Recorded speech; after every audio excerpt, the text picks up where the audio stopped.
The enormous black she-wolf stood frozen at the boundary of the Anderson ranch, her amber gaze catching the last of the Montana sunset. Behind her, 3 pups huddled tightly, one letting out a faint whimper, its front paw twisted unnaturally. The mother's fur was charred in patchiza, clear sign she'd survived the firestorm that had torn through their habitat. From the kitchen window, Sarah Anderson stood stiff as stone, her baby Harper balanced on her hip. The wolf raised her eyes to meet Sarah's, and in that instant there was something unspoken, ancient, almost human. Then, in a motion that shattered everything Sarah believed about wild predators, the wolf nudged her wounded pup forward and calmly laid a massive paw on the sliding glass door. Inside, baby Harper pressed her tiny palm to the same spot. Wolf and child, predator and innocent, separated by a sheet of glass but bound by something deeper, a silent understanding that defied logic. In the distance, tires crunched on gravel. Hunters were on their way. Leave a like and drop your thoughts in the comments below. Don't forget to tell us where you're watching from. Now, back to the story. The Anderson Ranch lay tucked into the lower ridges near Glacier National Park, a simple 2-story farmhouse. Its white wooden siding, weathered by decades of wind and snow, hugged a porch that wrapped around like a protective arm. 5 acres of pasture spread out toward the blue-shadowed mountains, framed by whispering aspens and towering pines. Michael's parents had handed them the deed as a wedding gift, a final stop after years of cross-country careers. Sarah, once a rising biologist, often absent-mindedly toyed with her auburn curls as she paced the nursery. Her framed degrees in animal behavior gathered dust now, sidelined by the birth of Harper and the trauma that had driven her to walk away from academia. "Some things you don't come back from," she'd said while packing her office, still haunted by what she'd seen. These days, her world revolved around Harper's soft coos and watchful blue eyes. Michael Anderson worked out of their old barn, now transformed into a rustic photography studio. His walls were filled with haunting images of wildlife that had earned him accolades from National Geographic and the title of Wildlife Photographer of the Year. He had trekked from the Arctic ice floes to the bayous of Louisiana, but his series Guardians of the Wilderness, stunning portraits of wolf had become both his legacy and his burden. Lately, those same photos were being used by hunters thanks to embedded GPS metadata. "I didn't mean to," he'd told Sarah last week, voice shaking, "but I gave them a map straight to the packs." Their closest neighbor, old Jenkins, lived 3 miles off down a dust-bitten road, always blaming wolves for his disappearing calves. The nearest sign of government was the ranger station 15 miles east, where Wallace had worked since disco was a thing. Harper, their little miracle after years of failed attempts, had a calm about her like the wild didn't scare her. Michael would smile and say, "She's got your fire," every time Harper reached for a butterfly or giggled at a hawk overhead. Now, clutching Harper as dusk fell, Sarah couldn't help but wonder if her daughter's strange bond with nature ran deeper than blood. She remained fixed at the window, eyes locked on the black wolf. Every instinct in her screamed to retreat, to put distance between her baby and the predator mere feet away. But something older, something deep in her bones, wouldn't let her move. "Michael," she called out, barely breathing. "Come here." Slow, her husband, stepped from the dark room, hands streaked with developer. He stopped cold, taking in the scene, his wife and daughter face to face with a massive black wolf at their back door. The artist in him absorbed every detail. The height of the animal, the coat black as midnight, with a silver line running from brow to snout. A northern Canadian wolf, this far south? Unheard of. "Don't move," he whispered, inching toward the rifle mounted above the hearth, a precaution never used. "No," Sarah snapped softly. "Look at her eyes, Michael. She's not here to harm us." The mother wolf stood firm, her pups clinging to her. 2 resembled her exactly, but the injured one had a pale silver hue to its fur. It whimpered, and Harper cooed, reaching again for the glass. "She's wounded," Michael murmured, shifting his stance but staying in front of them. "Maybe caught in a snare, or clipped by a hunter. We should call Wallace." Sarah shook her head, slow and deliberate. "No. Look closer." As if proving her point, the wolf pressed her paw again to the glass, where Harper's hand still rested. Then she began scratching, not frantically but deliberately. 3 parallel lines, A pause, then 2 more. That's not random, Sarah breathed. That's not fear. That's communication. Michael's instincts as a documentarian kicked in. He grabbed the camera from the table and began to shoot. Through the lens, the scene unfolded differently. Her eyes glinted with purpose, her posture protective, not aggressive. The fire drove them here, Sarah muttered, her mind racing. The smoke's been rolling in for days. They've probably been running not. As if on cue, the Chevalf turned and glanced west. Toward the smoky orange smear of sky the blaze had devoured tens of thousands of acres and pushed wildlife into chaos. We can't do this, Michael said, though his voice betrayed doubt. Harper's safety, we can't not do something, Sarah said, voice firmer now.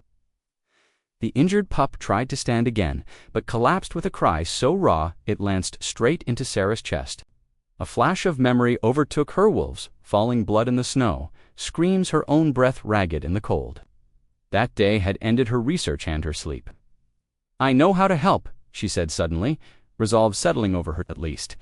Let me treat the pup. They're wild, Michael said. But even as he spoke, his expression softened. He'd spent years capturing their soul. Now one stood outside his home, asking for help. The barn, Sarah decided, will move them to the stall. I still have my field kit. Harper, as if sensing the decision, looked at the wolf and clapped softly. The little girl stayed unusually still in her mother's arms, her gaze locked on the wolves outside. As Sarah moved toward the kitchen to grab supplies, Harper let out a sudden, distressed wail, twisting in her mother's grip and reaching toward the front door. It's okay, sweetheart, Sarah said in a soothing tone. But Harper wasn't settling. Her cries sharpened as she pointed insistently toward the wolves, almost as if begging to go back. Michael's brows pulled together as he watched her. She's never reacted like this to anything, he murmured. When Sarah stepped back toward the door, Harper quieted immediately. Outside, the wolf mother tilted her head, her amber eyes trained on the baby knot with menace, but something oddly attentive. The old stories, Michael said under his breath. Mi abuela used to talk about kids who could talk to wolves. Sarah would have brushed that off a few hours ago, dismissed it as folklore. But now, watching Harper and that animal exchange a look that felt too precise to be chance, she wasn't so sure. Grab my med kit from the office, she said firmly, and open the barn's side door. I'll try to guide them around back. Michael hesitated a second, then gave a quick nod. As he turned, Sarah shifted Harper on her hip and quietly unlocked the sliding glass door. The she-wolf stepped back not out of fear, but almost like she was offering space. I'm going to help you, Sarah whispered to the wolf, but you need to trust me. It was crazy insane. Even but the wolf dipped her head low in a slow, deliberate nod, like she understood. Sarah opened the door wider and stepped out onto the porch. The evening air was heavy with the distant sting of smoke and a faint metallic scent blood, she guessed, from the injured pup. The sun, low on the horizon, painted the clouds a soft orange red, as Sarah Anderson, former wildlife biologist, mother, woman of science, made a choice she knew would change their lives forever. She extended her hand, palm down, not in dominance, but in peace, toward a creature she should, by all logic, fear, and the wolf, against every instinct she should have had, took a step forward to meet her. Inside the warm barn, the injured pup trembled under Sarah's gentle touch. Michael had prepped the space fast, laying down fresh straw and pulling out old blankets for padding. The Chevalfsetta had started calling her Sombra, for her jet-black fur stood back, watching. Not once did she try to interfere. Her 2 remaining pups stayed close to her, whining softly but staying in place. Hand me the antiseptic, Sarah said, her voice steady, though her stomach twisted.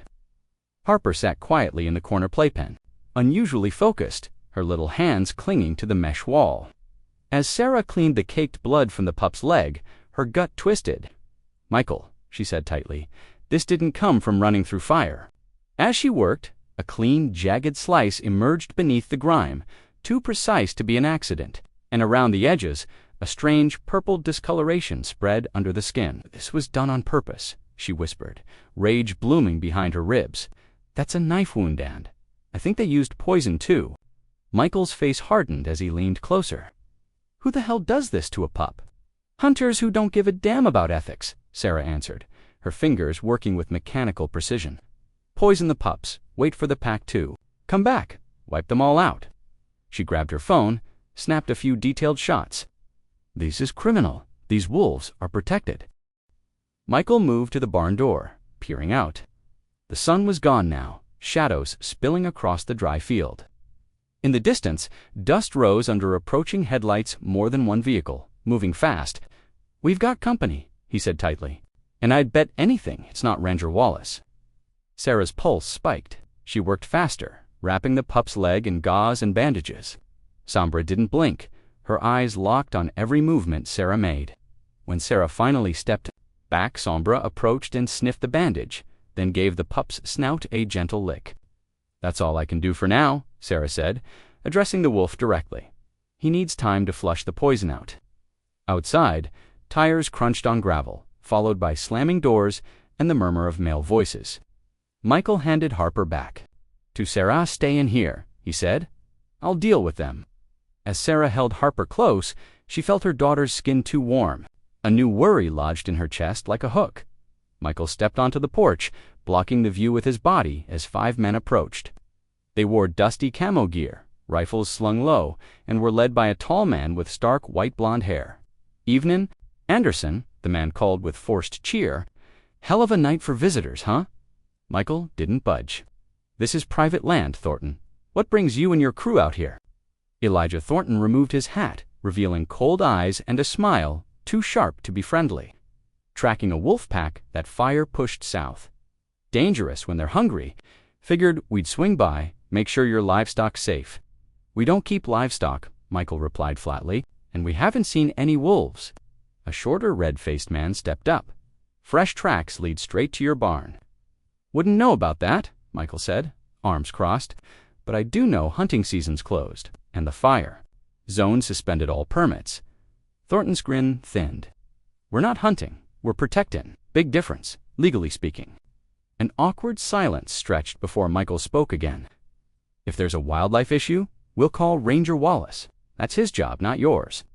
Thornton scoffed. That old man, he thinks predators deserve more rights than people. Just then, another vehicle pulled in, this one from the paved road. Its headlights lit up the barn wall as it rolled to a stop. The U.S. Forest Service logo gleamed on the door. A moment later, Ranger Timothy Wallace stepped out. Broad-shouldered and steady, his weathered face set in firm lines beneath his wide-brimmed hat.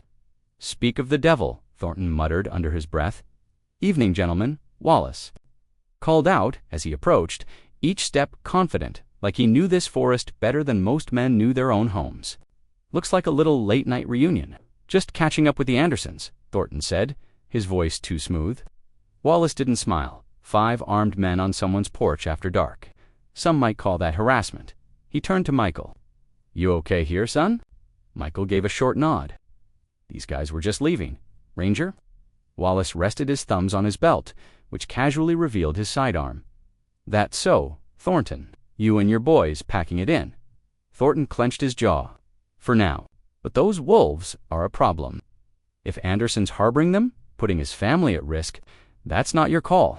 Now get moving before I start checking every permit, license, and unregistered weapon in your trucks.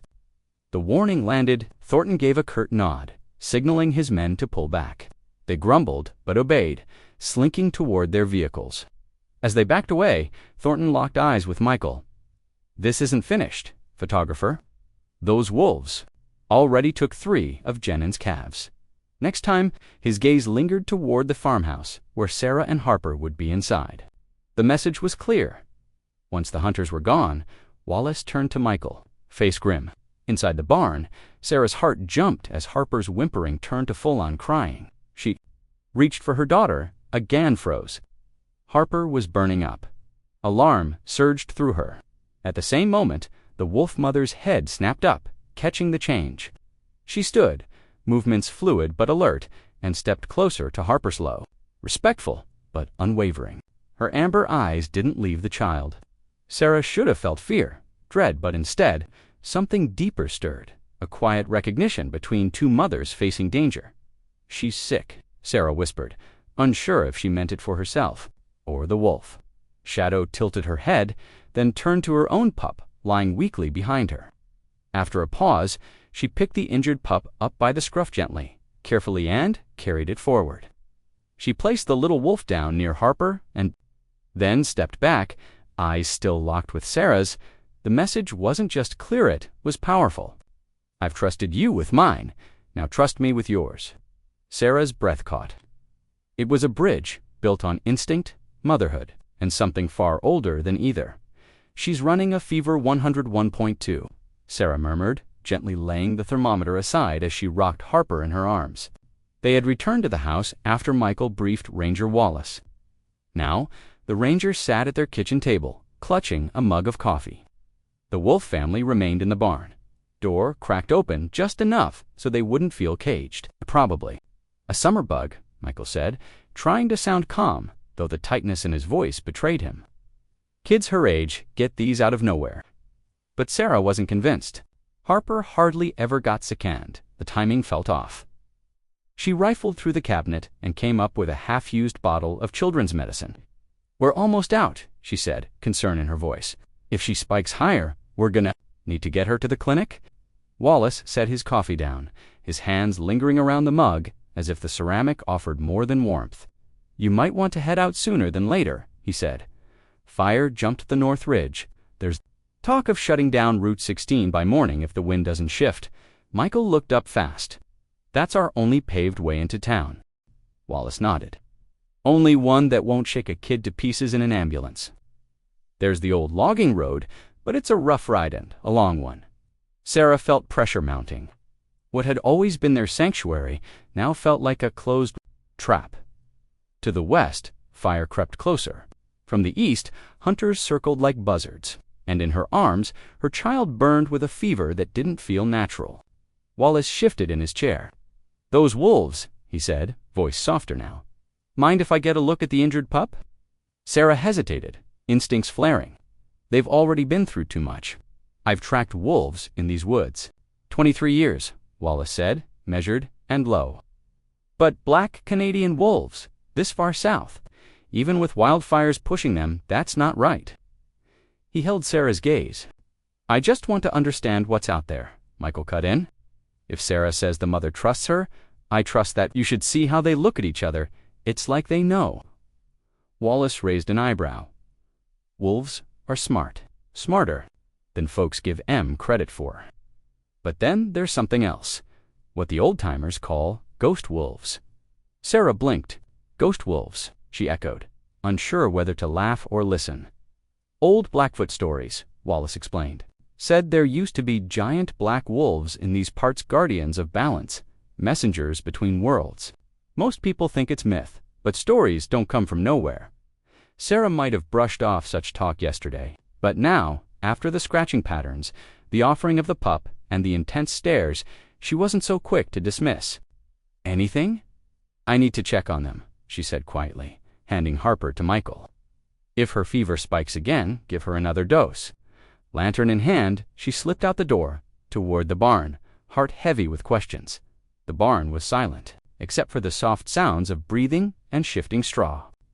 Shadow lay curled with her pups, the injured one, still bandaged, dozing. As Sarah entered, the wolf's head lifted, but she didn't rise, didn't growl, just watched. "How's our little patient?" Sarah whispered, kneeling nearby. But then Shadow rose, turned, and padded over to a wooden chest. She began to dig slow, careful scratches at the dirt floor beside it. Sarah moved closer. What emerged was more than marks. It was a pattern, lines, curves. It looked like a map, a layout. Their land, Sarah stared, breath hitching. It matched the terrain, the ridge to the west, the winding river to the east, and something else, a circular marking miles north. She'd studied wolves for years, but nothing had prepared her for this. Symbolic reasoning, communication, it challenged everything science had said was possible. "You're showing me something," she murmured. Shadow held her gaze with fierce clarity, then turned to the barn door. She looked back, waiting. "You want me to follow?" Sarah whispered. And, unbelievably, Shadow gave what felt like a nod. Sarah's mind rebelled, but her heart believed. And before she could speak, Mike appeared, Harper cradled in his arms. "Sarah," he said, voice tense, "she's worse." 102.4. Instantly, Shadow turned. She moved with purpose, but no threat, her attention on the baby. Sarah's breath caught. Michael didn't flinch. He knew wolves too well. This wasn't aggression, it was focus. "She's been like this since you left," he said softly, bouncing Harper. Nothing helps. Shadow looked to her pups, then to Harper, and slowly, tenderly picked up her injured pup again. She brought it forward, laying it gently at Harper's feet. The moment was surreal. Harper quieted, her crying eased. Tiny fingers reached for the pup, while the little wolf pressed closer, as if drawn by something ancient. "What in God's name?" Michael murmured. Sarah's mind spun. Maybe it was the fever. Maybe the pup's warmth was soothing. But maybe, just maybe, this was something more. Something we weren't ready to understand. Wallace's voice echoed from the barn doorway before anyone registered his arrival. The aging ranger stepped inside, removing his hat as if crossing into sacred ground. Shadow didn't move, but her gaze remained cautious. Wallace respected the unspoken tension, keeping his distance with the practiced calm of a man who'd spent a lifetime decoding the quiet languages of wild animals. "In all my years," he murmured, "I've never come across anything quite like this." Just then, a shout cracked through the air. "Outside Anderson! We know you've got those wolves!" Another rancher had lost livestock. Instantly, Shadow's posture changed. She was no longer wary, she was fierce, stepping in front of her pups with raised hackles, her body braced for danger. Sarah scooped the injured pup into her arms, while Michael pulled Harper farther back into the shadows. Wallace moved toward the barn doors, his hand naturally drifting to the grip of his sidearm. "Thorne and his crew," he muttered, grimacing, "must have looped back around after I turned off the highway." Through the slats in the wall, Sarah spotted headlights flaring in the dusk. 3 trucks, maybe more. At least 8 men had gathered, guns slung and nerves on edge. "This is gonna blow," Michael said under his breath. "If they see the wolves in here, they won't," Wallace interrupted, straightening his posture. "Not while I'm standing here. Y'all stay inside." As he stepped out to intercept the mob, Sarah turned urgently to Michael. "We need to move the wolves. Shadow's trying to guide us somewhere." She pointed to the paw markings etched into the dirt. "I think she's showing us where the rest of her pack is." Michael leaned over the makeshift map, his trained photographer's eyes picking up patterns. "This curve, it could be Blackwater Canyon," he said, tracing a line with his finger. "That circle, there's an old mine system up there been abandoned for years. Ideal shelter, maybe even safe from the fire." Sarah nodded quickly.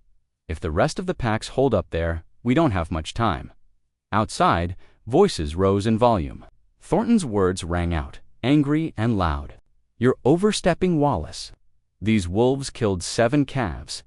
Then file your damn paperwork and let fish and wildlife deal with it." Wallace barked back. "Mob justice doesn't fix anything. While you're cuddling these killers, our way of life's going up in flames." Someone else yelled. Michael turned, jaw clenched. "This is no longer just about wolves, is it?" he said. "It's the same fight. It's always been ranchers versus predators, progress versus preservation." Sarah, holding the pup close, glanced at Shadow, who pressed gently into her leg as if affirming her trust. "It's more than that," she whispered. "It's about whether we're wise enough to live with nature." Instead of trying to conquer it, the shouting continued outside, but Sarah's attention shifted to something on the barn wall, one of Michael's framed photos. A regal black wolf standing high above the valley, her breath caught. "Michael," she said, "urgent now. Your wolf photos. The National Geographic spread. They used your GPS tags to track this pack, didn't they?" Michael froze. Setting Harper in her crib, he rushed to his workbench, grabbing a worn magazine. The feature was their glorious images of the pack, with exact location captions. "I didn't think," he choked, flipping pages. "I just wanted people to see their beauty, to understand their role in the ecosystem. I never thought someone would use my work like a hit list." "You couldn't have known," Sarah said gently, but he was already opening his laptop. "Embedded metadata, GPS. Coordinates are buried in every image. I should have scrubbed them before publication. Any amateur could have pulled the data. The screen confirmed it. His photos weren't just art, they were a map straight to the wolves." I led them right to the den, he whispered, his expression hollow. Everything Shadow's protecting Jai put it in harm's way. Harper's faint whimper brought their focus back. Her fever was rising, her face flushed with danger. Sarah checked the thermometer. She's at 103.1. This isn't safe anymore. Outside, truck engines revved to Thornton's men were shifting positions. Wallace's commanding voice held them. For now, but time was thinning. Shadow returned to Harper's crib, gently laying down a twig dotted with dark berries. Elderberry Sarah recognized it instantly. A natural remedy, known for lowering fevers. "Where did you get these?" she asked, taking the offering. Shadow stepped back toward the dirt markings, tapping the circular shape again. Sarah's mind raced. Elderberries grew near water. "Michael, I think I know where the den is. And if there are elderberries growing there, there might be other natural medicines too. You want to drag our sick daughter into a wildfire zone to find a wolf cave?" he asked, stunned. "With hunters closing in on us." "I want to save this pack," Sarah said. "Call it instinct, call it faith, just know." Michael raked a hand through his hair, conflicted. Outside, the sky was burning orange. The wildfire was no longer a rumor it was coming. "Even if I agreed," he said, "how do we get past Thornton's blockade?" Wallace reappeared in the doorway, face drawn. "They're not backing off," he said. "Thornton's claiming he has a special permit from the county to take out the wolves. It's bogus, but it's giving him cover to act." He glanced at the dirt drawings. "What's all this?" Sarah explained the markings, their belief that the rest of the pack was trapped in the mine system up near Blackwater. Wallace bent down, studying the lines. "Well, I'll be damned. That does match Blackwater Canyon. And that Minya, it was sealed up, but wolves could get in easy through the vents and cracks." "We need to get there," Sarah insisted, "but we're surrounded." Wallace thought a moment, then gave a slow nod. "There's an old service road behind your lot, Forest Service only. If you can slip the wolves through the backfield, I'll stir up enough trouble out front, too. Keep their eyes on me." Michael pointed to Harper, still burning with fever, and her. Wallace spoke with calm conviction. The clinic in town might already be cleared out because of the fire. Healer, out near the canyon, Martha, runs with thunder. That woman knows fever better than any MD I've ever met. From there, the plan fell into place fast. Michael would gather supplies. Sarah would get the wolves ready to move, and Wallace would return to distract the hunters at the front of the property, giving the Andersons and their four-legged companions time to slip out the back unnoticed. As they scrambled to act, Sarah bent close to Shadow and whispered, "We're going to help you find your pack." She felt a little silly at first, but somehow she knew the wolf understood. "You'll need to trust us, stay hidden, follow our lead." In answer, Shadow gently nudged her pups toward Sarah, a gesture that went beyond instinct. This was trust.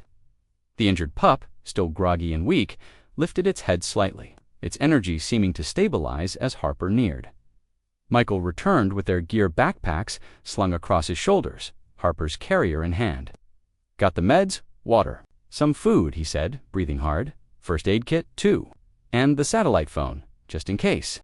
Sarah gave a curt nod and tucked the injured pup into a cloth sling across her chest.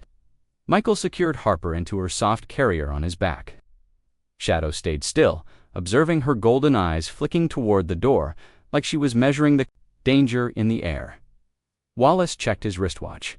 "Give me 5 minutes," he said. "I'll get those men spun around. Then you move. Head for the tree line behind the barn. Stay low, and please, for the love of God, keep those wolves quiet." Before stepping out, he paused, casting one last look at Shadow. "My abuelo used to talk about wolves who spoke to humans in dreams. Said they only showed up when change was coming or danger. Never thought I'd live to see it for myself."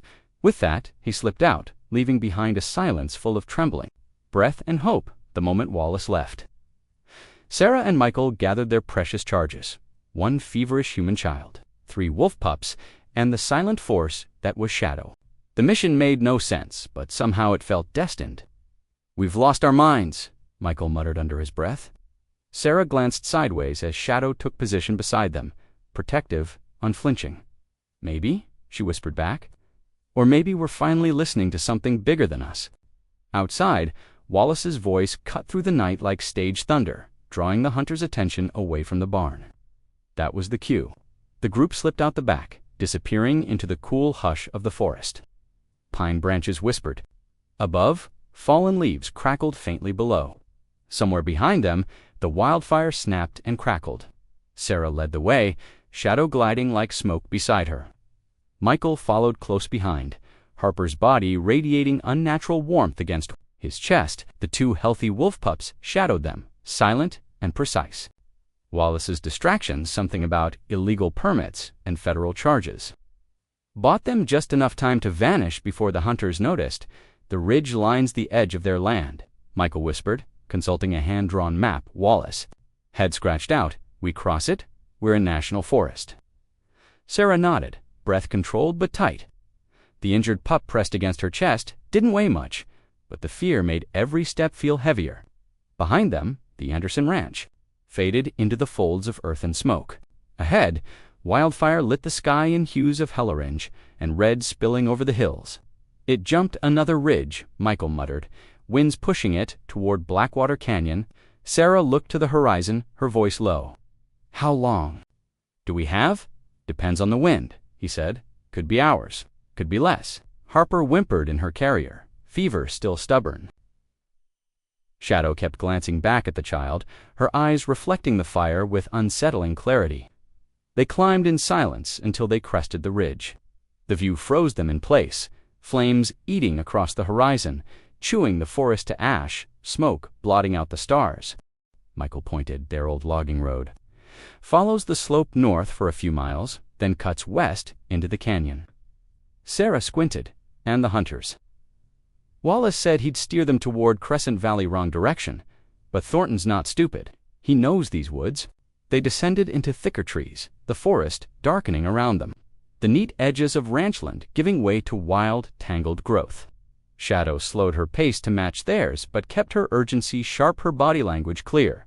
Move fast. About an hour in, they reached a fork in the road. Shadow stopped, ears forward, growl low and steady. Michael breathed, ducking behind a pine. Sarah did the same, clutching the pups close. Even the injured ones stilled, silent, as if sensing the tension. Headlights pierced the dark, bobbing, erratic, coming fast, engine roaring.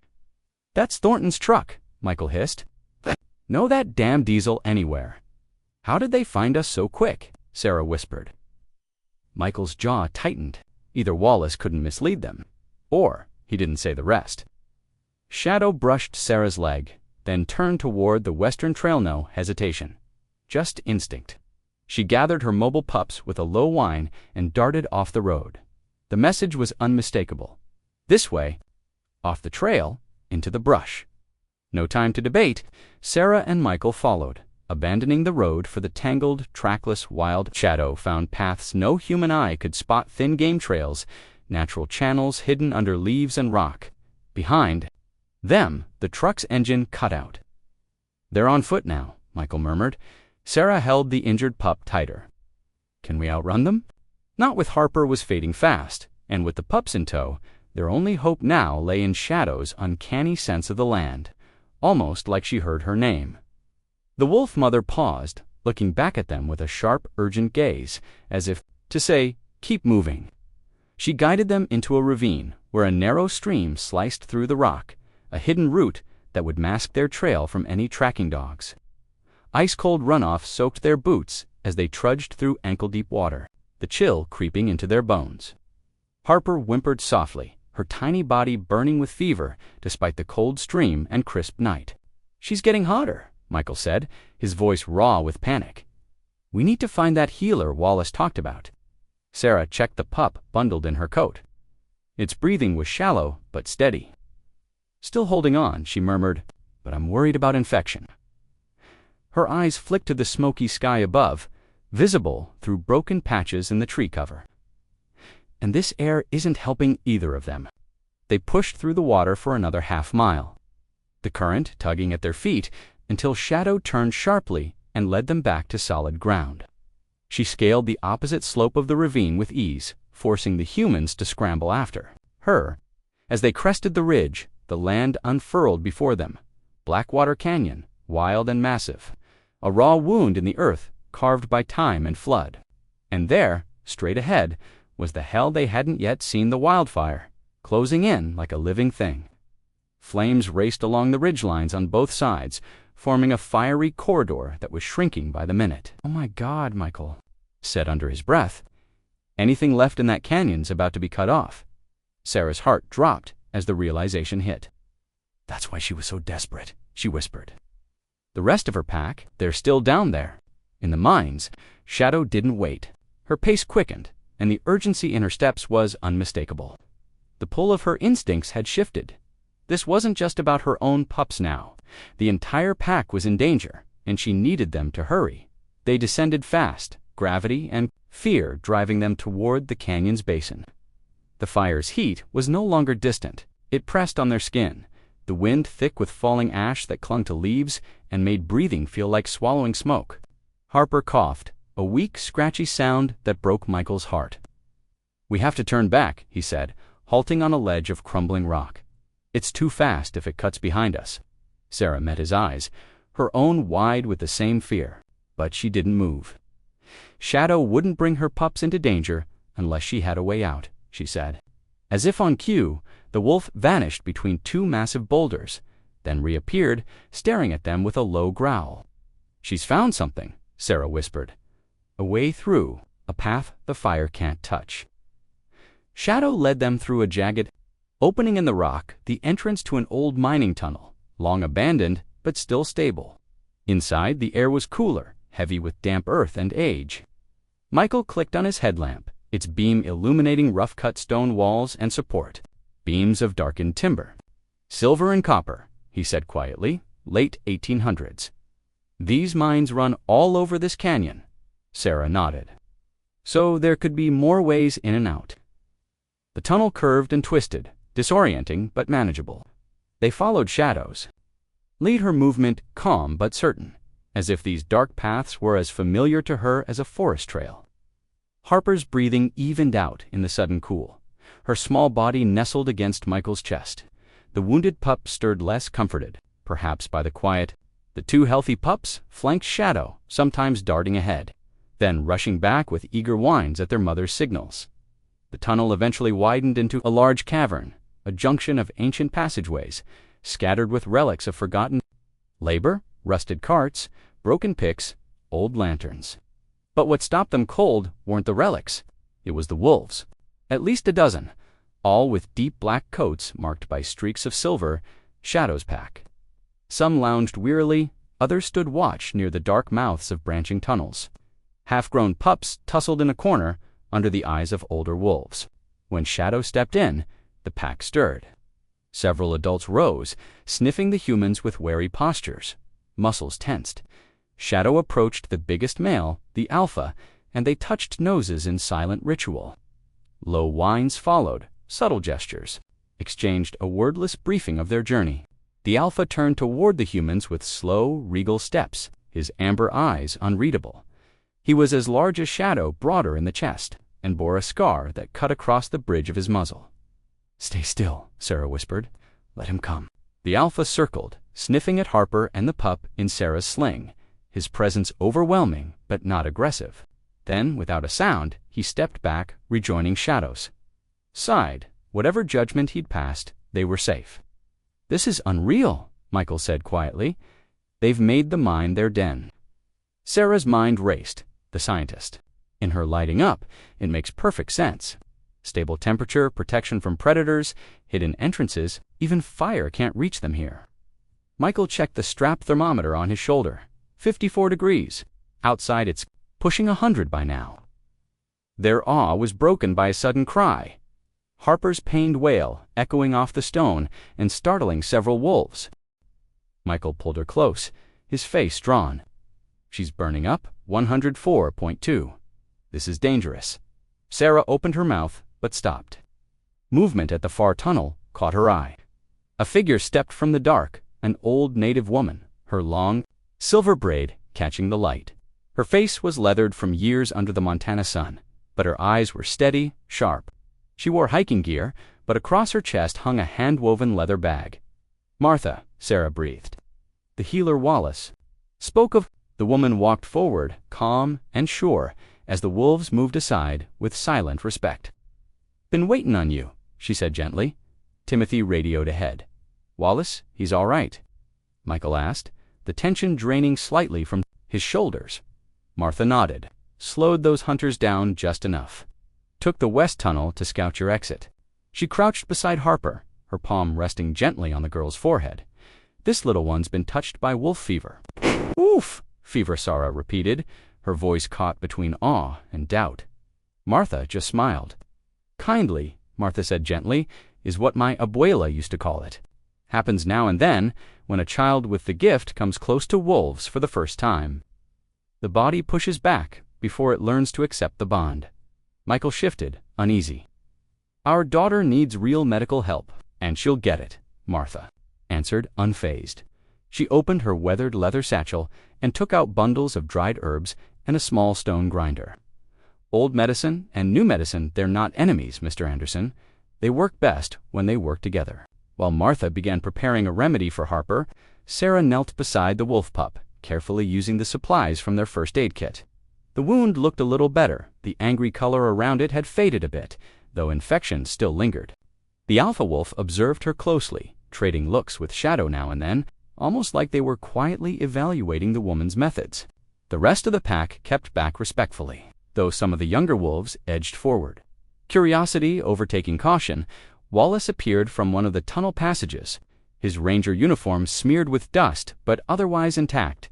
"The fire's almost at the top of the canyon," he reported grimly.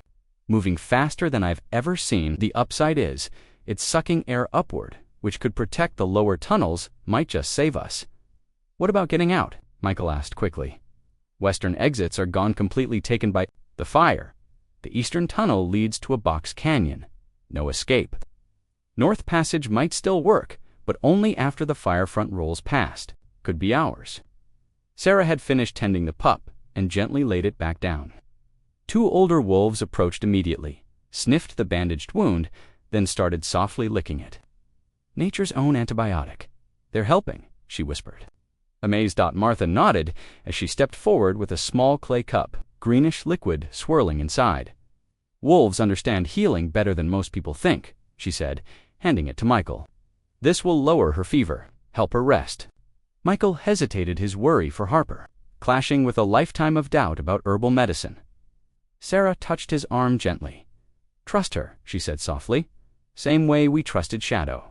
After a long breath, Michael gave a small nod and helped Martha raise the cup to Harper's lips. The effect wasn't instant, but within 15 minutes her red cheeks began to cool and her restless limbs quieted into peaceful. "Steady breaths. Thank you," Michael said, the words rough with emotion. Martha met his gratitude with a simple nod. "The wolves made the right choice, coming to you." A deep rumble shook the silence, not thunder, but wind pulled by firestorm as it ate through the forest above. Dust filtered from the ceiling, though the rock walls held firm. "Not safe yet," Wallace warned. "A blaze that size can suck the oxygen right out of these tunnels. And those hunters, they're still out there." Thornton knows this mine almost as well as I do. As if hearing his name, both Shadow and the Alpha stiffened. Their ears twitched. Bodies coiled. The Alpha let out a low growl signal, clear as a siren. "Someone's coming," Wallace muttered, his hand already moving toward his weapon. The wolves snapped into formation, young ones, and injured pups retreated deeper into the shadows, while the biggest adults formed a solid line between the humans and the threat. Shadow stepped in front of Sarah and Harper, shielding them without hesitation. Bootsteps echoed from the tunnel's mouth. Then came the cold, mechanical click of rifles being armed. Wallace moved forward, slightly ahead of the others, his badge pinned visible to his chest, but his gun remained holstered. "That's far enough, Thornton," he called into the darkness. "This is protected land. Endangered species on a federal wildlife refuge. Any shooting here is a felony." Elijah Thornton stepped into view, rifle in hand, flanked by 4 other armed men. His face was carved in stone, no emotion, just calculation. His eyes scanned the wolves, the Andersons, Martha, Wallace. Well, he said, a twisted smile curling his lip. "Quite the pack you've got here, Wallace. A ranger harboring killers during an emergency. That'll strip your badge? Real. Quick! These animals are taking shelter from a wildfire, Wallace replied calmly, just like people would. Thornton's gaze flicked to Michael and Sarah. And you brought your sick baby into a damn furnace for what? To save wolves that have been tearing through cattle across half the state. They're not killing anything, Sarah snapped. They're surviving, adjusting to a world we've made nearly impossible for them. Tell that to Jenkins when you see what's left of his calves. One of Thornton's men growled. Martha stepped up, small and old, yet somehow taller than them all. Those calves were taken by mountain lions, she said firmly. The wolves have been in these tunnels for weeks. They knew the fire was coming. They were preparing. And how would you know that, Signora? Thornton asked with a mocking tone. Because I've been tracking both species longer than you've been. Alive, boy, Martha answered, her voice steady and proud. These wolves sensed what your radar missed. They gathered their family, found safety. A thick silence hung in the air, heavy as the smoke above them. The wolves didn't move, but their eyes were locked, focused. Ready. Thornton raised his rifle slightly. I got depredation permits, signed off by the county commissioner. These animals are a declared threat. We're removing them. Not here, you're not, Wallace said. Federal land. Disaster protocols override your permits. Thornton raised his arm slightly. Look around, Ranger. There's no judge, no jury, just us. By the time the fire's out, the problem will be gone. We'll all be alive because of these tunnels. The alpha wolf stepped forward, his massive frame vibrating with controlled strength. He didn't growl, didn't bark. He didn't need to. His stance said it. All this is the line. Do not cross it. Thornton shifted his rifle's barrel toward the alpha. See that? That's aggression. Classic predator behavior. Put it down, Thornton, Wallace said, hand on his holster now. Don't do this. Before anything else could happen, Harper stirred in Michael's arms. Her fever had broken. Her little eyes opened bright and clear. She looked around with calm curiosity, then let out a soft gurgle of laughter and reached toward the wolves with her pudgy hands. The sound froze the moment. That small, joyful noise cut through the tension like a bell in fog. Even Thornton blinked, taken aback by the absurd purity of eaten infant giggling in the middle of a standoff. Your own daughter ain't afraid of them, Sarah said, her voice steadying, hardening, like she was finally standing on something solid. So maybe it's time you rethink what fear actually looks like. Thornton's finger lingered near the rifle's trigger, his jaw grinding tight under his weather-worn beard. He locked eyes on the wolves and the people standing beside them. The old mining chamber felt like it had cracked open something ancient, not just a standoff, but a fight for the soul civilization against the wild instinct against understanding. You don't want to pull that trigger, Elijah Wallace warned, voice low and hoarse from decades spent breathing pine and smoke. Not in front of a little girl. For a moment, something flickered in Thornton's hard stare. A pause, a doubt, as Harper giggled at the wolves like they were puppies in a park. But it passed. His expression iced over again. And some lessons, well, they gotta come hard and early. But before a single breath could shift the air, the alpha wolfa beast with a scarred face and eyes like dying embers stepped forward. Not with fear, with purpose, not flinching. From the rifles aimed at him, but moving into their path like a king in exile, he stopped, centered between Thornton's crew and the rest of the living. What's it doing? Someone from Thornton's side whispered, his voice cracking.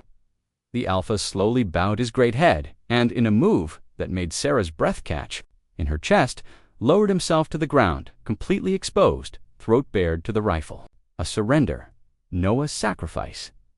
Dios mío, Martha whispered. He's giving himself up to protect the rest. A chill passed through the chamber. Shadow let out a low, hollow moan so raw, it cracked straight through language. It was the sound of loss before it arrived. The sound of love bracing for death. Thornton's hands wavered, the barrel of his rifle twitching. Even he couldn't deny the weight of what was happening. The most powerful predator among them. Kneeling for his family, just like the legends, Martha murmured, the old ones who told of spirit wolves who gave their lives to buy peace. Michael shifted forward, Harper still snug against his chest. You've got what you came for, Thornton, he said, the big one. Take him and leave the rest. That enough for you? Thornton squinted, bloodlust shrinking to cold calculation. one enormous black wolf enough to mount, to brag about. To prove his story, the old male, he said finally. Only him. The others get trucked out of this county. That's not your call, Wallace began, but it was too late. Thornton had already raised the gun again, eyeing the Alpha through his scope. What happened next unraveled too fast for memory to hold still. The Alpha didn't flinch. Didn't. Blink, he lay motionless, ready to die with dignity. Thornton's finger started to press. Shadow let out another soul-deep wail, and then Harper, 9 months old, still learning sounds, let loose a cry so piercing, so raw with instinct and sorrow, it stopped time. The chamber rang with it, a cry that ricocheted off rusted beams and stone like it was coming from somewhere far older than a baby. It wasn't just a scream. It was something primal, something buried deep in every human skull. Thornton jerked, startled, barrel lifting. What the hell? A man his age should be able to move on, put himself between the gun and the wolf. That's enough, he barked. No one's killing anything today. From above, the mountains seemed to rumble in response, as if Harper's cry had summoned it. Dust rained from the ceiling. Wildfire outside stirred the air into violent pulses, building pressure beneath their feet. The fire's forming its own storm system, Wallace warned. This place is about to come down. We move now. The Alpha rose, slow and graceful, then turned not to safety, but to Harper. The beast stepped forward, silent and calm, the way something ancient might approach a miracle. Michael froze, arms tightening protectively around his daughter, but didn't back away, something told him. This moment mattered. The Alpha stopped just inches from Harper, amber eyes holding the infant's curious gaze. Her cries stopped instantly, replaced by soft, bubbly babble. She reached out, fingers wiggling. "Don't move," Sarah whispered, not sure if she meant the wolf or her husband. With astonishing gentleness, the Alpha let Harper's tiny hand brush his nose. A breathless silence. One of the fiercest hunters in the forest and a baby girl meeting at the center of two worlds. Thornton watched, rifle drooping to his side, face twisted in awe and disbelief. "What kind of brujeria?" he muttered. "Not brujeria," Martha said softly. "Just old magic. Stronger this time." A spray of stones clattered down, choking the air. "We need to move," Wallace called out, pointing toward the northern shaft. "If that pressure keeps up, this chamber's gonna bury us all." The Alpha stepped back and barked a deep, resonant sound, then turned. The pack stirred to life. They gathered their pups, moving fast but organized, like they understood the stakes. Shadow hovered near Sarah, waiting, nudging her toward the tunnel. "Go," Wallace told the Andersons. "Take Martha. I'll keep an eye on these lunatics." "We're not leaving you behind," Sarah said sharply. "I'll be right behind you," Wallace assured her. "But someone's got to make sure no more guns go off." Michael didn't wait. He nodded once to the old ranger, then turned with Sarah and Martha. Harper clutched tightly to his chest, protectors escorting them through the ash-dark mine. Behind them, Wallace squared off against Thornton and his men. "Your trucks are toast," he told them bluntly. "That fire came down faster than we figured. Your only shot is to follow us and pray this tunnel opens up somewhere safe on the other side." The next tremor answered for him a support beam. Splitting with a sharp crack, Thornton's face twisted, the war in him turning toward survival. "Fine," he spat. "But we're not done, Wallace."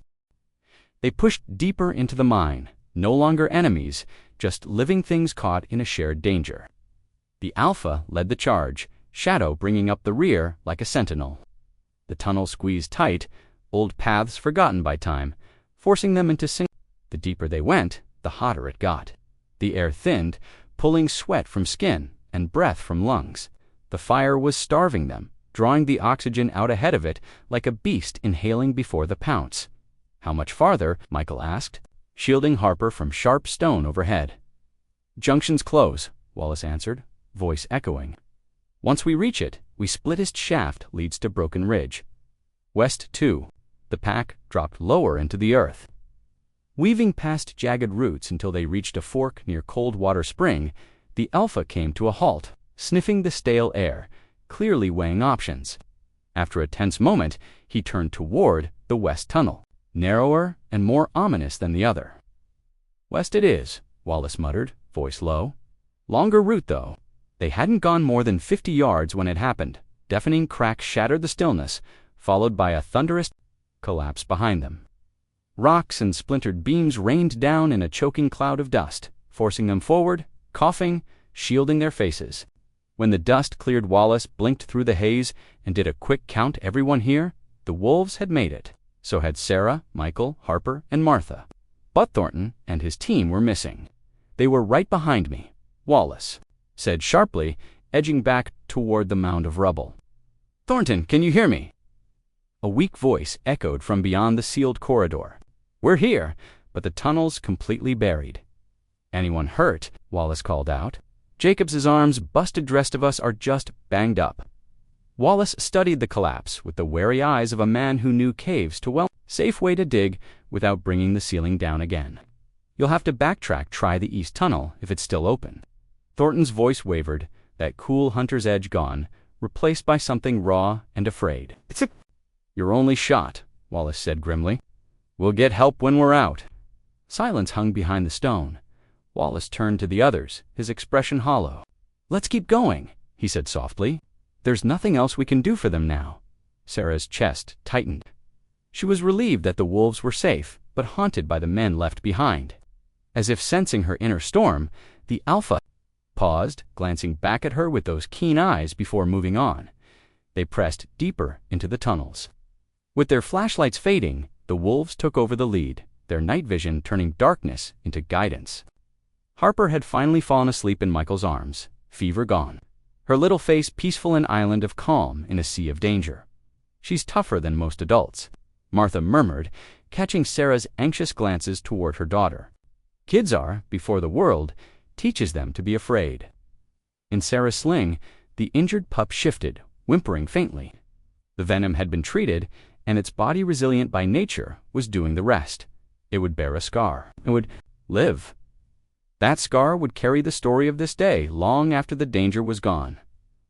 After what felt like hours, the Alpha came to a halt again, nose lifted.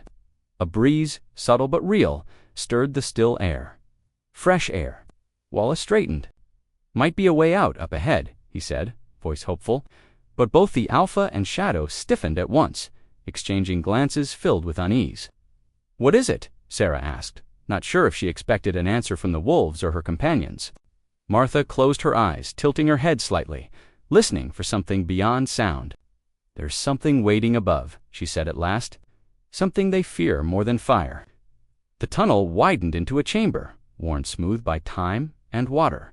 Light filtered down from a crack overhead, of distant fire. The wolves gathered in formation, the adults surrounding the pups in protective silence, while Shadow and the Alpha moved to the cavern's edge, communicating in subtle gestures. "We're close," Wallace said, aiming his flashlight toward a tunnel on the far side. "That path should lead to cold water, Spring North Canyon wall. Fire's probably not as bad there." But Martha shook her head, solemn. "Something's wrong. They feel it." Michael shifted Harper carefully in his arms, grimacing from the strain. "We can't stay here. She needs real help, and we're nearly out of water," Sarah added, lifting a half-empty canteen. The pup stirred in her sling, picking up on the tension. Wallace stepped toward the exit butt. The Alpha lunged to block his path, a low growl reverberating off the stone. Wallace froze, raising both hands. "All right, message received." Shadow moved toward Sarah, each step slow, deliberate, before turning her head to a tiny crack in the wall, barely visible. Sarah narrowed her eyes. "I think she's trying to show us something." She passed the pup to Martha and approached, aiming her light into the crevice. She gasped. "Michael Wallace, you need to see this." The two men joined her at the narrow gap. It wasn't just a crevice, it was a hidden chamber. Sarah's beam lit up the stone walls, revealing etched figures, wolves and humans, side by side. Some showed hunting scenes, others rituals, but the most striking were the ones showing wolves leading humans through stylized flames and water. "This is ancient," Wallace whispered. "Blackfeet work, at least 5 centuries old. I've seen similar symbols before, but nothing this intact." Martha stepped closer, her eyes full of wonder. "The wolf helpers my grandmother told. Stories like this. I thought they were myths." "Wolf helpers," Michael echoed. "Old stories," Martha said quietly. When danger came, war, famine, storms, wolves would choose certain humans, lead them to safety. Her fingers traced the carved lines reverently. They weren't just legends. This is happening now. Sarah blinked, logic wrestling with the impossible. You're saying these wolves chose us? That shadow came to our door on purpose? She picked your family, Martha said. The question is why? What did she see in you that made her trust you with her young? Michael's eyes dropped to his daughter, asleep in his arms, untouched by the fear around her.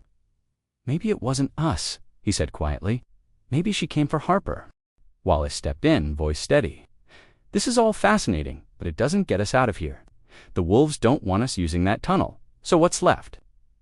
Shadow moved to a smaller, nearly invisible passage and waited. The Alpha joined her, both of them facing the humans, waiting. Another path, Wallace said slowly, checking his mental map. There shouldn't be anything that way. Those shafts were sealed off years ago, but the wolves stood firm, unshaken. I trust them, Sarah said, taking the pup from Martha and pressing it to her chest again. They haven't let us down yet. They'd been right about the direction so far, but the route grew tighter and more dangerous as they trailed the wolves into the narrow rock corridor. Forced to crouch through spots where the ceiling nearly scraped their heads, they moved carefully. The grown wolves maneuvered the rugged twists with instinctive confidence, while the younger ones hesitated now and then, nudged along gently by their elders. After 20 grueling minutes, they entered a new chamber, this one clearly touched by human hands. Rotting beams jutted from the walls, rusted machinery sat in decayed silence, and remnants of ore tracks snaked along the ground. We're somewhere else now, Wallace muttered, eyes adjusting as recognition flickered across his face. This is Northern Star's old section. It's a completely different system from where we came in. Is there a way out? Michael asked. What? They were all silently wondering. There should be, Wallace replied, though his tone carried doubt. If I remember right, there's an old shaft about half a mile from here, but it opens up onto private land owned by ... He stopped, face tightening. Owned by who? Sarah pressed. Wallace hesitated. The Thornton family, he finally said, the name heavy in his throat. Elijah's grandfather used to run this operation. Back when it was still active in the 60s, a cold silence crept into the chamber. If the only exit led to Thornton territory, they could be stepping into an even worse situation one without. The protection of rock and distance between them and the hunters. Michael turned to Wallace, voice low. There's something else about Thornton, isn't there? Something you haven't told us. This feels ... personal. The old ranger exhaled slowly, and the years seemed to weigh down his shoulders. Elijah? He's my sister's kid, my nephew. Sarah stared at him, stunned. The man leading the hunting party, trying to kill these wolves, he's your nephew. Wallace nodded, his face carved with guilt. Our family's been torn apart for decades. Conservationists versus profit chasers, my dad believed in protecting. The land, his brother wanted to strip it for all it was worth. That fight didn't stop, just got passed down. And you never told us this? Michael demanded. Would you have trusted me if I had? Wallace shot back. Anyway, Elijah hasn't spoken to me since his dad's funeral. Far as he's concerned, I betrayed the family name.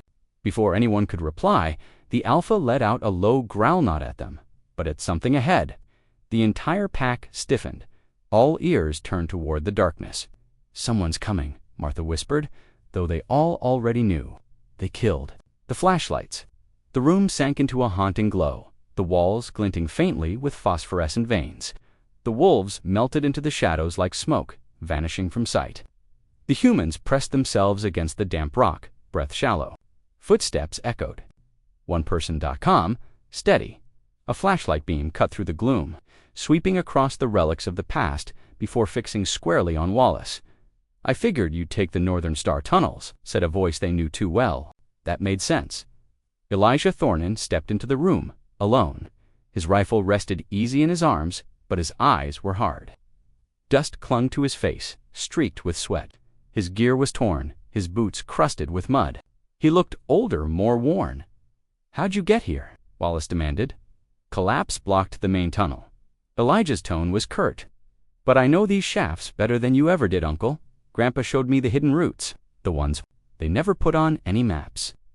His gaze flicked around the chamber, noting Michael and Sarah, Harper and Martha then, pausing on a strange quiet. The wolves weren't visible. "So, where are your precious predators?" he asked. "Gone, figures. That's what wild things do. They use you, then disappear." "You're wrong," Sarah said, her voice clear in the silence. "You've been wrong the whole time." Elijah gave a bitter chuckle. "The fire ate up almost 10,000 acres. My men are trapped in a shaft that may not be cleared for Dizif. They're even alive. And you're still defending the animals that dragged you into this mess." "The wolves are trying to help us," Michael shot back. "They've led us away from danger more than once," Elijah scoffed. "You sound like those old tribal tales Grandpa used to mock. Wolves as spirit guides. They're just animals. Smart? Sure, but wild. That's it." As if on cue, Shadow stepped from the darkness behind him, so silent she was nearly on top of him before he sensed her. When he spun around, rifle lifted in reflex, Sarah cried out, "Don't!" But Shadow didn't flinch. She stood her ground, golden eyes glowing in his beam, still as stone. No growl, no lunge, no threat, just presence, just knowing. She had every reason to tear him apart, and yet she stood, calm and unmoved. "What's she doing?" Elijah whispered, the barrel trembling. In his hands, not the monster you made her out to be, but the truth of her. One by one, the others emerged, wolves tall and silent, surrounding the humans, not like predators but like guardians.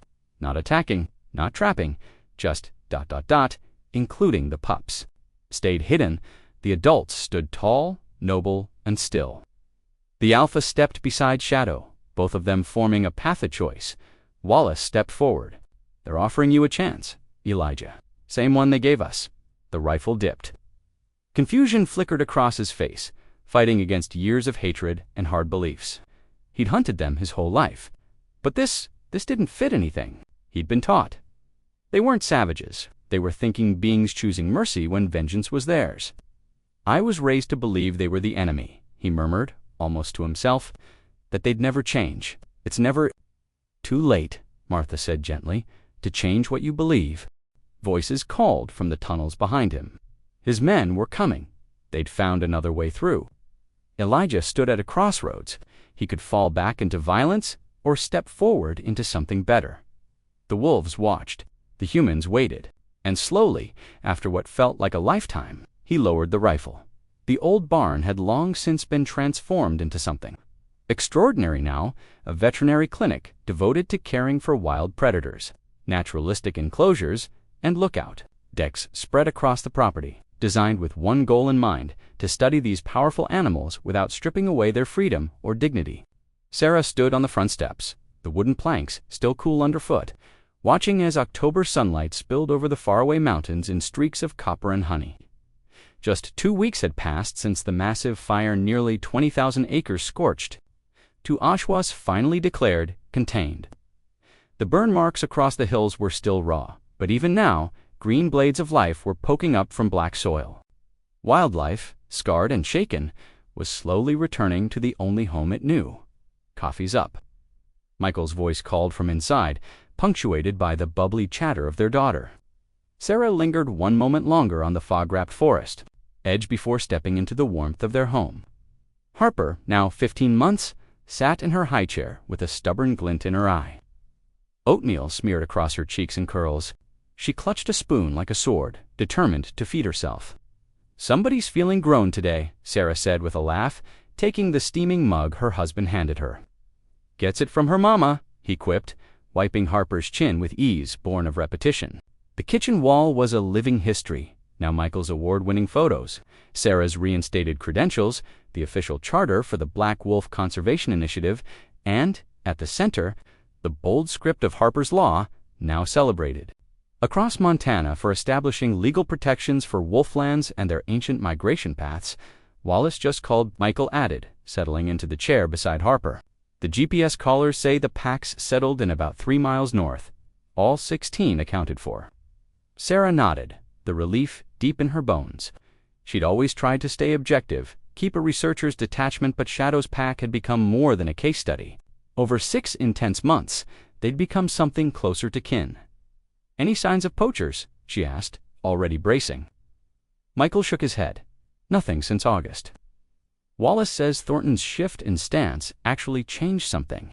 When the guy with the worst rep in the county flips the script, people listen.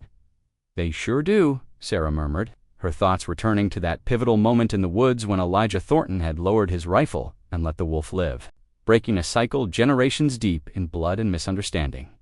Tires crunched on gravel outside, cutting the quiet. Through the kitchen window, Sarah spotted a Forest Service truck pulling into the driveway. Right on time, Michael noted, glancing at his watch. I've got the handouts ready on my desk. Wallace had become a familiar face in there. Home ever since stepping into his new role as Regional Wildlife Coordinator. No longer just a ranger, he was now the link between government policy and local boots-on-the-ground conservation. Harper let out a squeal of joy, oatmeal forgotten, her tiny hand jabbing toward the window. Woof, she cried, one of her few favorite words. Sarah followed her gaze, expecting Wallace, but what she saw stopped her cold. Standing just beyond the trees, like ghosts made real, were Shadow and the young silver-marked wolf. Not a pup. Any more strong? Watchful.com. Neither moved toward the house. They didn't need to. Months of patience had built a respectful distance both sides honored Michael. Sarah said softly, barely trusting her voice. Look, he came to her side, lifting Harper to his hip. No way, he whispered. Is that the same pup? Sarah nodded, throat thick. Yeah, all grown, all healed. Harper squeaked with excitement, arms flailing toward the window. The front door opened behind them as Wallace stepped in, long past needing to knock. He froze, noting the scene by the window. Visitors, he asked. Michael just nodded, toward the tree line. Wallace joined them, his worn face breaking into an honest-to-God smile.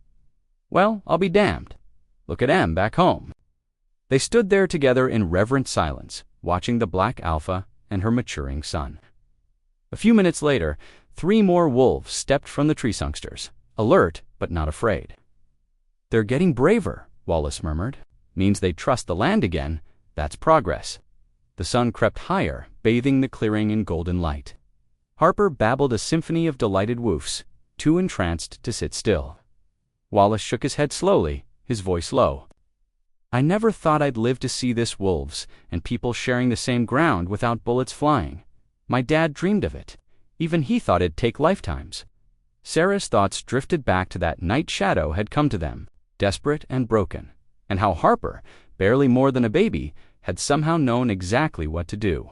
Fire, pain, survival, and in the end, fragile trust rebuilt.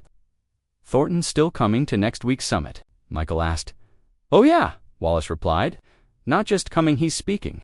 Traditional ecological wisdom, combined with what we're learning now, and Martha's presenting with him, Elijah Thornton's journey from killer to ally had left folks stunned, but no one could deny the fire in his voice now, or the stories he carried, his family's centuries-old knowledge woven with new truths. His presence had become not just symbolic, but necessary. A car door slammed outside, snapping their attention back to the present. Martha approached the house, her silver braid catching sunbeams, leather bag slung at her side. She came often these days, teaching about herbal remedies and gathering. Oral history's stories of wolves and humans and the spiritual cords that once bound them. As she reached the porch, the wolves turned. Shadow stepped forward, ears alert, eyes locked on Martha, with a look Sarah could only describe as recognition. They remember her, Michael said, wonder in his voice. They remember all of us, Martha replied gently, overhearing him as she reached the door. Wolves never forget those who honor their spirit or the ones who betray it. Harper lunged into her arms, and Martha caught her with a practiced sweep, bouncing the toddler. On her hip, how's my little wolf whisperer today? She cooed, planting a kiss on the girl's cheek. The nickname stuck, though Sarah still wrestled with its meaning. Her mind ruled by science, her heart no longer so sure. Instead of weaving spiritual meaning into her daughter's strange connection to the wolves, Sarah preferred sticking to what she could see and record behavior, not myth. She said wolf again this morning, Sarah noted. It's turning into her favorite word. Martha gave a gentle, knowing smile. Children recognize truth before we teach them not to. Outside Shadow and the rest of the pack began fading back into the trees. Their morning visit over just before vanishing, the mother wolf turned and glanced once more toward the house. That single look always left something stirring deep in Sarah's chest. "The university called," she said, steering the moment elsewhere as they moved into the kitchen where Michael had laid out coffee and breakfast for their guests. "They're offering to build a permanent research station here. Full funding to grad students. All the equipment we'll need." "You taking it?" Wallace asked, pouring himself a cup. Sarah traded a look with Michael. "We're thinking about it, but only if the wolves come first. No radio callers on the main pack, no interfering with how they live." "Shadow would respect that," Martha said, a quiet grin on her face. She's always been a private spirit. As their weekly planning session kicked off, the conversation bounced between data and lived experience. Wallace presented updated population stats showing the wolf numbers were finally stabilizing. Michael pulled up new photos from fire recovery zones he'd explored recently. Martha added wisdom passed down from tribal elders, stories of ancient wolf ranges slowly being reclaimed. On a blanket near the fireplace, Harper played quietly, every so often glancing at the window, like she was waiting for old friends to return. Sarah watched her daughter, feeling that familiar blend of protective love and scientific curiosity. Whatever this bond was between Harper and the wolves, it was only growing deeper as she got older. As the morning wore on, they mapped out new ideas for education. Outreach Michael had crafted a moving presentation, his striking photographs paired with Sarah's data that showed how wolves helped heal entire ecosystems, from controlling overgrazing deer to providing carrion for other species. The evidence was powerful. "The school board approved our curriculum," Wallace said, beaming. "Next semester, every fifth grader in the county's learning about wolves and conservation and the Thornton Ranchers." Michael asked. 7 signed up already for the predator-safe ranching pilot, using non-lethal deterrence. Better herd management. Early signs are good predations, dropped by 60%. Sarah felt a wave of pride wash over her. Back when they'd first met Shadow and her injured pup, she never imagined this moment, this ripple effect, changing. How people saw the wild dot as the meeting wrapped and the group started to gather their things. Harper pointed again toward the window. Her face lit up. "Woof, Mama, woof." They all turned. Standing far closer to the house than ever before was the alpha male, towering, battle-scarred wolf who had once put his life on the line for his pack. He didn't move, just stared straight at the house, his golden eyes full of something old and unspoken. "Dios mío," Wallace muttered. "That's strange, even for him." Martha walked to the window, lifting Harper into her arms. "He's come to say goodbye," she said quietly. "Goodbye?" Sarah asked, her stomach nodding. "You mean they're leaving?" "Not the pack," Martha said, shaking her head. "Just him. He's old for a wild wolf. 8, maybe 9. He knows it's time." Michael stepped forward, his voice hushed. "How can you be sure?" Martha didn't blink. "The old ones always know. They choose where and how they'll go. He's here to show gratitude to those who helped his family survive." As if responding to her words, the alpha bowed his massive head, slow and purposeful. Sarah's throat tightened. Then, with solemn grace, the old wolf turned and walked toward the trees, his dark coat laced with silver, catching the light as he vanished into the forest. Harper, suddenly still, lifted one tiny hand and whispered, "Bye-bye, Woof." In that instant, with the warm autumn sun slipping through the windows and the air still holding the presence of the wolf, Sarah Anderson felt something shift inside her. No academic degree could explain what she understood in that moment. Some connections live beyond the reach of data, beyond logic or language. Some ties, like the one between a grieving wolf mother and a human family who dared to open their door, can change lives. Maybe even change the way species coexist. As the Andersons and their friends stared out at the place where the alpha had disappeared, the road ahead felt wide and unwritten. Not perfect, not easy, but full of promise. The wolf pack would keep evolving. Harper would grow up knowing the wild not as something to be feared, but as something to be understood. And maybe, just maybe, that ancient bond between humans and wolves, nearly wiped out by generations of fear, had found new ground to grow. It had taken a fire to bring them to this point. A wildfire, and a wolf mother with nowhere else to turn. People used to say the wilderness was something to conquer. I used to believe that too, until I saw something that shattered every old idea I had. A mother wolf, not fighting, but asking for help for her pup, not for herself. And that's what stuck with me, because we'd all do that, wouldn't we? For our children, our grandchildren. When little Harper reached for that wolf's paw through the glass, she hadn't yet been taught to be afraid. Maybe that's a lesson we grown folks can relearn. It's not the fences we build or the trophies we hang that define our legacy. It's the bridges we dare to cross, the understanding we offer wolves. They're not that different from us. They mourn, they protect, and sometimes, against all odds, they reach out, and maybe, just maybe, that's what makes us truly human. The courage to reach back, not with fear, but with faith, not to dominate, but to belong.